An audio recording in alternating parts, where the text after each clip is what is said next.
Welcome to First Congregational United Church of Christ, Boulder. This is the audio version of the weekly devotional.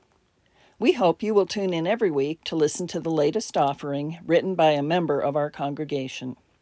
Also, feel free to check out our YouTube channel to watch First Cong's Sunday church services. Thank you. Love Knows Your Name by Bob Von Trebra, referencing Luke chapter 2, verses 1 through 20. Here's a reading from Isaiah chapter 9, verse 6. For a child has been born for us, a son given to us. Authority rests upon his shoulders, and he is named Wonderful Counselor, Mighty God, Everlasting Father, Prince of Peace. Merry Christmas! In the traditional calendar of the Western Christian Church, Christmas Day is not the end of the Christmas season, but the beginning of the season, which lasts for 12 days until Epiphany on January 6th.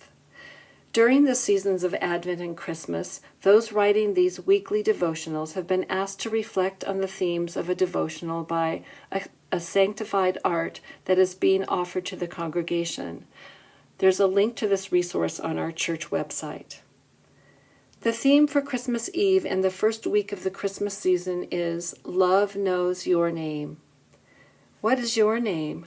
Does your name have a particular meaning or significance? Were you perhaps named for an ancestor or family member? I was named after my Uncle Robert. My family name, Von Trebra, means from Trebra in German. Some of my ancestors lived near the little village of Trebra in eastern Germany. My wife Jill and I were able to visit Trebra about a dozen years ago, and we stayed with some distant relatives who still live in that area. I have also had various nicknames given to me over the years. My family called me Bobby as a child. The neighbor boys called me Grenade because of the awkward way I threw a football when we played in our yards. My high school basketball coach called me Gazelle because I was tall and lanky, but could jump pretty well. What names have you been given? Are they names you like or ones that have been hurtful? As the story is told in the Gospel of Luke, the angel Gabriel told Mary that she would give birth to a son and would name him Jesus. Luke chapter 1, verse 31. Jesus is a variation of the Hebrew name Joshua, which means he saves. Jesus was also given many nicknames and titles during his lifetime. He is sometimes called Emmanuel, a Hebrew name that means God with us. In the passage from Isaiah, the prophet originally wrote about a child prince of Israel who was given a series of throne names at his birth, perhaps 8 centuries before the time of Jesus.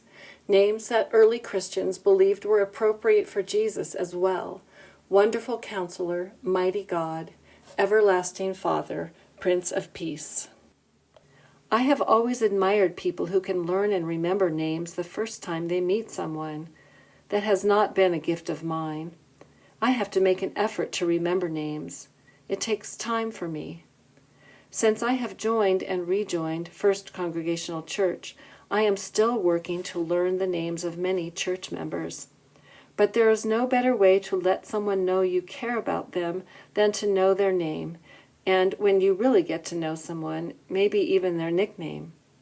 It is also a sign of care to know and honor a person's new name if they decide to take one, and to use their preferred pronouns. Of course, we can never get to know the names of all people, but we often fall into the pattern of thinking of people we don't know as nameless members of some group: the homeless, migrants, followers of other religions or political parties. We make assumptions about them. But when we get to know them, when we learn their names, we often discover they are different than we might have assumed. They have become real people, individuals with whom we can have a relationship. After the baby Jesus grew up, he made friends and called followers. He learned their names, like Simon and Andrew, James and John, Mary and Martha. He even gave some of them nicknames. Jesus gave Simon the nickname Peter, which means rock, because an important first step to loving someone is to know and honor their name. We may not be able to know everyone's name, but God does. Love knows your name. Do you ever hear God calling your name? Amen.